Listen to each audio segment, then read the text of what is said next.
মৰমৰ ছাত্ৰ-ছাত্ৰীসকল, আজি আলোচনা কৰিম অসম জাতীয় বিদ্যালয়ৰ ক্লাছ 5ৰ অনুশীলনী 6ৰ ডিৰ 3 নম্বৰ প্ৰশ্নৰ পৰা। 3 নম্বৰ প্ৰশ্নত কৈছে এই নম্বৰত দিছে 1 টকাৰ 4 ভাগৰ 1 অংশত কিমান পইচা। তাৰ মানে ইয়াত টকাত দিয়া আছে, আমি পইচাত ওলাব লাগে। সবাইটো দিয়া আছে 1 টকাৰ 4 ভাগৰ 1 অংশত কিমান পইচাটো ওলাব লাগে। গতিকে আমি জানিব লাগিব যে 1 টকাত কিমান পইচা। আমি জানো যে 1 টকাত 100 পইচা। লিখিব 100 পইচাৰ 4 ভাগৰ। এবাৰ তোমালোকে কি কৰবে 100 মান নিৰ্ণয় কৰা নিচিনা 100 পয়সা ঠাইত পূৰণ দিবা। তাৰপিছত 4 ভাগৰ 4 দি 10 যাব 2 বাৰ 4 2 গুণ 8 2 বাকি থাকে 20 4 5 গুণ 20 মানে কিমান হ'ব 25 1 গুণ 25 পয়সা। এটো হৈছে আমাৰ এই নম্বৰটোৰ এনসাৰ হ'ব 25 পয়সা। 1 টকাৰ 4 ভাগৰ 1 অংশত 25 পয়সা। এটো হৈছে এই নম্বৰটোৰ এনসাৰ।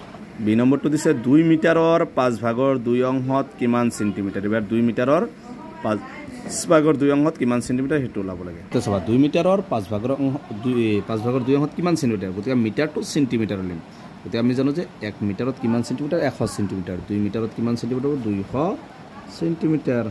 200 সেন্টিমিটাৰৰ 5 ভাগৰ 2 প্ৰথম মিটাৰটো সেন্টিমিটাৰত লিবা। এবাৰ 200 সেন্টিমিটাৰ ঠাইত পূৰণ দিবা। তাৰপিছত 5 ভাগৰ 2 তাৰপিছত 5 দি 20 যাব 4 বাৰ আৰু এটা 0 মানে কিমান হ'ব 40 ৰ লগত 2 পূৰণ কৰিলে 80 সেন্টিমিটাৰ। এটো হৈছে বি নম্বৰটোৰ এনসাৰ। সি নম্বৰটো দিছে 1 কিলোগ্ৰামৰ 10 ভাগৰ 7 অংশত কিমান গ্ৰাম। 1 কিলোগ্ৰামৰ 10 ভাগৰ 7 অংশত কিমান গ্ৰাম এটো ওলাব। তো চাবা 1 কিলোগ্ৰামৰ 10 ভাগৰ 7 অংশত কিমান গ্ৰাম। এটো কিলোগ্ৰাম টু গ্ৰাম লৈ 1 কিলোগ্ৰামত কিমান গ্ৰাম 1000 গ্ৰাম।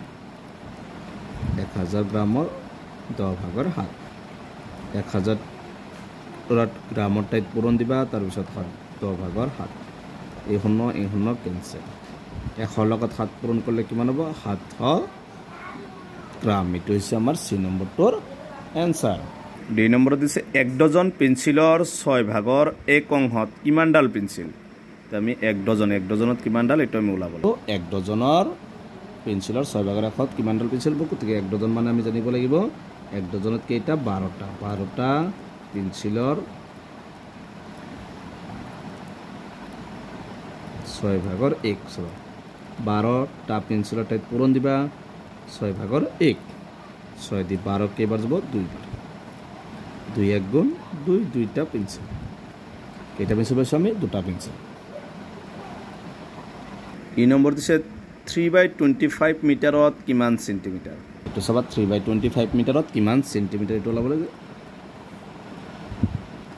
গতিকে 3/25 মিটাৰত কিমান সেন্টিমিটাৰ হলে 100 সেন্টিমিটাৰে পূৰণ কৰিব। 25 দি 100 কেবাৰ যাব 4 বাৰ 4 3 গুণ 12 সেন্টিমিটাৰ। মানে 3/25 মিটাৰত কিমান সেন্টিমিটাৰ হ'ব 12 সেন্টিমিটাৰ। এটো হৈছে ই নম্বৰটোৰ এনসাৰ। গতিকে আজিৰ ভিডিঅ'টো এইখিনি। ইয়াৰ পিছৰ ভিডিঅ 4 5 6 7 8 নম্বৰটো আলোচনা কৰিম। গতিকে তোমালোকে ভিডিঅ'টো লাইক কৰিবা, চেনেলটো সাবস্ক্ৰাইব কৰিবা। Thank U.